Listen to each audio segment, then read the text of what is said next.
et on devrait dire on a un problème épidémiologique là, de santé publique.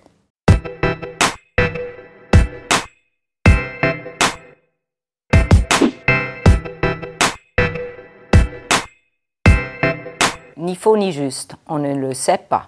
C'est absolument un chiffre qu'on n'a pas et c'est aussi pas si simple de mesurer ça parce que le diagnostic a beaucoup évolué et c'est pas clair est-ce que les maladies psychiques ont vraiment augmenté.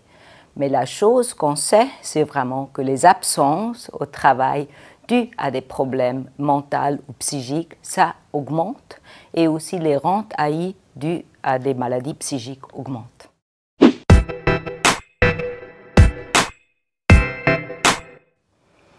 Actuellement, je dirais oui, on a vraiment actuellement un taux de maladies associées au travail comme stress, burn-out, mais aussi troubles musculo-squelettiques qui est un des plus élevés en Europe. Et on a en même temps pas vraiment un système de santé au travail développé. Un tiers des personnes, que leur travail nuit à leur santé. Ça, c'est vraiment énorme et on devrait dire on a un problème épidémiologique là, de santé publique. J'ai vraiment le sentiment qu'on a tabouisé le travail et la seule chose importante est qu'on a assez du travail, alors quantitativement, mais on ne s'occupe pas du tout de la qualité du travail.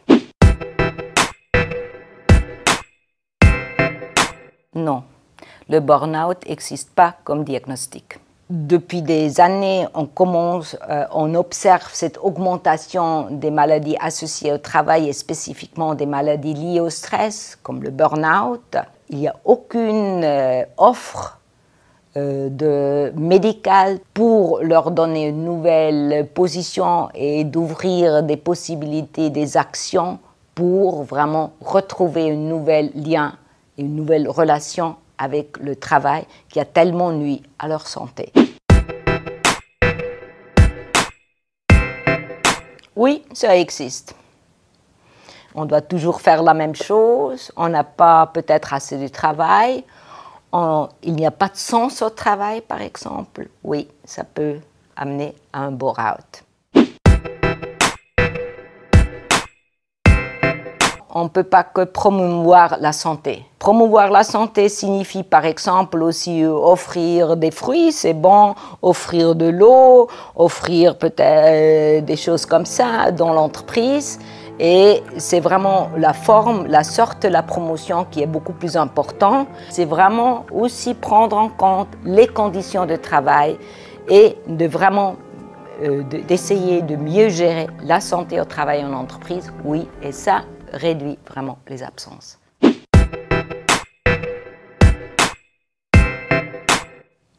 Oui ou non? Ça dépend comment notre société réagit à ça.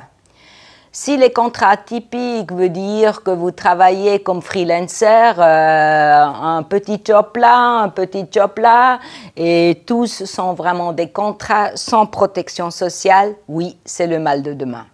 Mais si ça augmente tellement, comme quelques prévisions pour le futur du travail disent, on a peut-être dans 20 ans 30% ou 50% qui travaillent comme ça, c'est vraiment la réponse sociale qui est importante. Ce n'est pas seulement qu'on a beaucoup plus de travail atypiques, c'est comment on gère les travaux atypiques ou les contrats atypiques.